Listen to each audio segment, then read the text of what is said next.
Hello, this is Mike Burek, your host and producer of Krynytsia, The Well, a podcast series about topics of interest to Ukrainians around the world. Today is Friday, October 10th, 2025. This episode is produced for The Ukrainian Weekly, a newspaper published in English for the global Ukrainian community since 1933. Our guest today is Michael McFaul, an American academic and diplomat who served as the United States ambassador to Russia from 2012 to 2014. Welcome, Michael. How are you? I'm doing okay. Thanks for having me today. Well, thanks for joining us today. To start off with, can you give our audience some information about your educational and professional background? Sure. I was born and raised in Montana. I graduated from Bozeman Senior High. Came to Stanford as a 17-year-old kid. That was my first time in California and did my first degrees here at Stanford in international relations and Slavic languages, and then my master's degree in Soviet and East European studies. One footnote to that may be of interest to your listeners, and I just was discussing this with another colleague in academia a few days ago about the Russification of the study of that part of the world. I did take Russian, but I also learned Polish back then. I did 2 years of Polish. I spent 2 summers in Krakow at the Jagiellonian University. And I wrote my honors thesis at the time about Soviet invasions of Hungary in 1956, Czechoslovakia in 1968, and then tried to explain why they didn't invade Poland in 1980-81. And I tell you that because from a very early stage in my life, I wasn't just focused on what was happening in Moscow. I was focusing on what Moscow was doing to other countries. And then I did my PhD, or as they call it at Oxford, my DPhil at Oxford. That was about national liberation movements in Southern Africa. That was not about Russia. And it was about how Russia, or the Soviet Union at the time, and America competed for influence in Southern Africa. I ended up here at Stanford in 1995, so I've been here for 3 decades as a professor. And obviously, I've done some work in the government from time to time and lived abroad. But ever since, Stanford's been my academic base. Why do you think Russian President Vladimir Putin invaded Ukraine in February 2022? Well, as you know, he first invaded in 2014 and then the full-scale invasion in 2022. And I say that because the Revolution of Dignity back in 2013-14 was the first animating event for Vladimir Putin. It wasn't NATO expansion, as some people argue. It was a democratic revolution. And because that revolution was successful, that threatens Putin. It threatens his grip on rule inside his own country. And I think it's the expansion of freedom, not the expansion of NATO, that has always been threatening to Putin. He never finished the job in 2014, as you know as well as I do. He was frustrated by that. He was frustrated by the free and fair election of President Zelensky, proving once again that Ukraine is not just a part of the Russian Empire, as he believes. Ukrainians are not just Russian with accents, as he believes. I've heard him say that personally along those effects. And what happens when, remember, back home, Putin is always trying to tell his people that we're different than the West, we're different than these democracies, we need a strong state. But if he's saying all that, and also in the same breath saying that Ukrainians are just Russians with accents, and yet Ukrainians practice democracy and capitalism and live in a free society, that undermines his argument. And so I think the main motivation was to crush the democratic regime, the democratic system of government in Ukraine. He says it very explicitly before he invaded. He calls it denazification. That's his phrase, not mine. But that's to overthrow President Zelensky. And then second, he's just an old school, blatant, horrific imperialist who wants to reunite the Russian Empire, not the Soviet Union. I think sometimes analysts make that mistake. I don't think he's interested in the Soviet Union. But he wants to go down in the history books in Russia and maybe around the world as the guy that expanded the Russian Empire, like Peter the Great, Catherine the Great. He wants to be known as Putin the Great that did that. And I think those are the main motivations. Does the United States now have a coherent strategy to help end the war? And were there any solid accomplishments from the August 2025 Russia US summit in Alaska? Tragically, I have to answer both those questions no and no. So, with respect to your first question, do we have a coherent strategy? I would say President Trump, most certainly has demonstrated a commitment to try to end this horrific, barbaric invasion of Ukraine. And I applaud him for that he is trying. I think we should give him credit for trying. A second, even more controversially, I think he made the right decision to have his government engage with the Russians, famously in Saudi Arabia, that first meeting between Secretary Rubio and Foreign Minister Lavrov. I think you have to talk to them in order to try to end the war. What I don't see is exactly the way you framed it, a coherent strategy to do that. I see tactical moves. I see the president engaging and then disengaging, kind of changing his mind about what he thinks here and there. Right now, I like what he says about Putin. I think he's understood that Putin has been playing him and stringing him along. I like what he says about Ukraine and after his last meeting with President Zelensky. I just wish now he had a strategy that backed up those words. And with respect to strategy, tactics versus outcomes, I do think that summit in Alaska was a mistake. As I just said, I'm not against meeting with the Russians. And these are people that I have no respect for. I'm not afraid to say that I think Putin is an evil person. He is a barbaric person. He is terrorizing Russian civilians every single day, including just last night, talking to friends in Ukraine overnight. There's just horrific attacks, kidnapping Ukrainian children, killing his own opposition leaders inside his country. So let's make no mistake about the good and evil, what side of the fence Putin is on. But you need, if you're going to try to negotiate an end to the war, you have to talk to him. What I think was the mistake in Alaska was it was all about the meeting and not about results from the meeting. And I think President Trump oftentimes gets this mixed up. He thinks a good meeting is the outcome, where I think good meetings are the means to other outcomes. And, I don't think we're any closer today than we were the day after that Alaska summit to having any kind of a process in place to end this war. And the other thing I would say, and this is a lesson I learned from one of my colleagues and mentors here at Stanford. He was at the Hoover Institution for many decades, George Shultz, former Secretary of State for Ronald Reagan. Shultz also, if you read his memoirs, believed in talking to the Soviets. He even has a chapter, I think it's chapter 27, re-engaging the Soviets.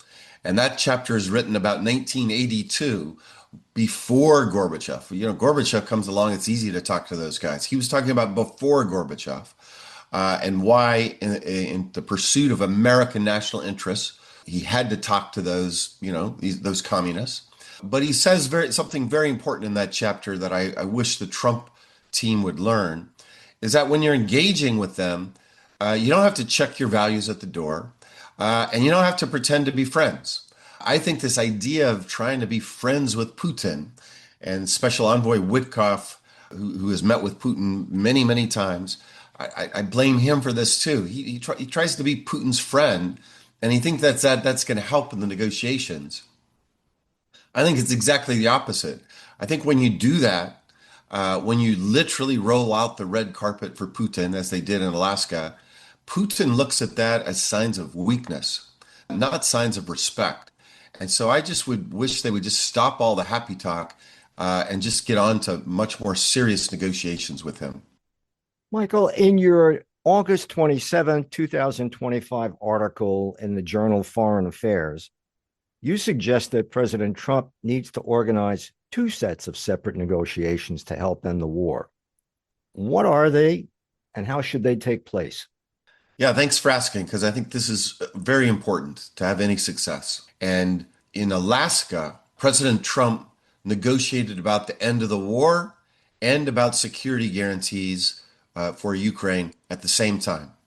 I think that's a giant mistake. The end of the war is a negotiation that ultimately may be facilitated by President Trump and others, but that is ultimately a negotiation between the democratically elected leader of Ukraine, that's President Zelensky, representing all of Ukraine, Ukrainian citizens, and Vladimir Putin. Putin doesn't represent anybody, he's a dictator, but that's their conversation. That's not our conversation. Who empowers President Trump or any European leader to, for instance, give away Ukrainian territory to Russia? That's not our decision. That is a decision that can only be made by the government of Ukraine and by Ukrainians. And I think when we get involved in that, we undermine the leverage that President Zelensky and his team might have. So that's one conversation to end the war. I applaud President Zelensky that he has signaled time and time again that he's ready to have that conversation. It's Putin that's not ready to have that conversation. It seems like Putin's afraid to meet with Zelensky. It's pretty striking to me. But that's one conversation. The second conversation is about security guarantees between Ukraine, European countries, and the United States. And in that debate, and that deliberation, and that negotiation, Putin is not at the table. Because if he is, of course, he's just going to mess everything up. And I would just remind your listeners that when we created NATO back in 1949, nobody called up Stalin and asked him if he was good with that. You know, nobody said, you okay with that? 1955, a country that was divided, Germany, we made the decision, the right decision, to bring West Germany into the alliance. And nobody called Khrushchev and asked him for permission. And by the way, both of those decisions were very controversial at the time here in the United States. Even prominent figures like George Kennan, future ambassador to the Soviet Union and a grand strategist, architect of containment, he was against it because he didn't want to poke the bear. And I'm very grateful that Truman and others didn't listen to that argument. They said, this is our conversation. We're going to have this over here. We're not going to bring the Russians into it. Same with Clinton when he expanded NATO. Same with Bush when he expanded NATO in an even bigger way. And I think that conversation is ours to have without Putin at the table. Does the so-called coalition of the willing of 31 nations have a clear strategy to end the war? Yeah, that's a hard, great question that I don't have an easy answer to. Again, I applaud the creation of the Coalition of the Willing. I think tragically, but necessarily, Putin's invasion of Ukraine and now threatening other countries in Europe, including many NATO allies, has been a wake-up call for Europe that this is a moment where they have to do more, they have to spend more on their security, and ultimately they're going to have to do very concrete things to help keep the peace because we don't, when there finally is an end to this war, we want it to be permanent, not just a few years and then Putin invades again. So again, I applaud things that have been said, even talking about sending soldiers into Ukraine from other parts of Europe.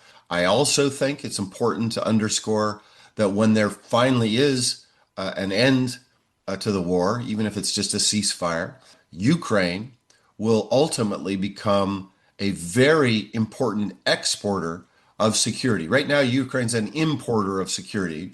They need that to fight the Russians. But right now, they have the best fighting force in all of Europe.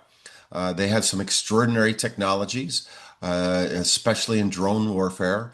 They will become a very important partner for NATO, and I hope they will be a member of NATO. And when they do that, where they're going to provide security, and I hope the coalition understands that this is not just them giving something to Ukraine. This is a win-win for all of free Europe, democratic Europe. What I don't know is, we just see press reports here and there, but have they agreed upon a strategy for genuine, reliable security guarantees, and have their societies because they're all democratic countries, have gone along with that. I think the jury's still out on both of those two questions. Michael, we're just about out of time, but I did want to chat a bit about your new book that's coming out this month, Autocrats versus Democrats, China, Russia, America, and the New Global Order. Can you give us an overview of that, and when will the book be released? Well, thanks for asking. I appreciate that. And by the way, the dedication to the book talks about small d Democrats all over the world fighting against autocrats, including first and foremost Ukrainians. So the book is dedicated to Ukrainians because Ukrainians tragically are on the front line of the fight between autocrats versus Democrats. The book basically looks at 200 years of history of dealing with China and Russia, episodes of cooperation and confrontation, but assesses right now that we have entered a new era of great power competition between these two, China first and foremost, but Russia is its sidekick, these autocratic countries. By the way, I talk about how we've consistently underestimated the threat from Russia because we've just measured their capabilities. We haven't looked at their intentions. And that has been a strategic mistake for the United States and the free world. So the book, first explains how we got here. Second part of the book assesses the balance of power between the free world and the autocratic world, the ideological struggle, which I think is real, between the autocrats and the Democrats, and then these competing ideas about global order between the autocrats and the Democrats. And then the book ends with 3 chapters drawing on lessons from the Cold War for how the free world can prevail yet again, just as we did during the Cold War. We made some mistakes in the Cold War, and I talk about that. I have a whole chapter about that. But we also did some smart things and some successes, including building up our military, building up our economy, starting things like U.S. Agency for International Development to compete with the Soviets, creating Radio Free Europe, creating the National Endowment for Democracy. And these, in my opinion, are the tools we need again, tragically, but necessarily, to compete and ultimately prevail with these very powerful autocratic countries that are now threatening the free world. So, when will the book be released, and where can our audience find a copy of it? Well, thanks for asking. The book comes out October 28th, and then it should be in bookstores all over the place, but you can pre-order right now. In fact, pre-orders really help books get attention because if there's enough pre-orders, then others will purchase the book for their bookstores. It'll get on the bestseller list. So it's very important you pre-order the book. And there are many, wherever you like to buy your books, Amazon, Barnes & Noble, HarperCollins is the publisher. Easily with one click, you can pre-order right now. That's great. Michael, thank you so much for joining us today on Krynytsia. Thanks you. Thanks for having me. I have been speaking with Michael McFaul, an American academic and diplomat, and also an author who served as the United States ambassador to Russia from 2012 to 2014. This episode of Krynytsia has been produced for The Ukrainian Weekly, a newspaper published in English for the global Ukrainian community since 1933. And I'm Mike Burek, your host and producer of Krynytsia. Until next time, that's all for now.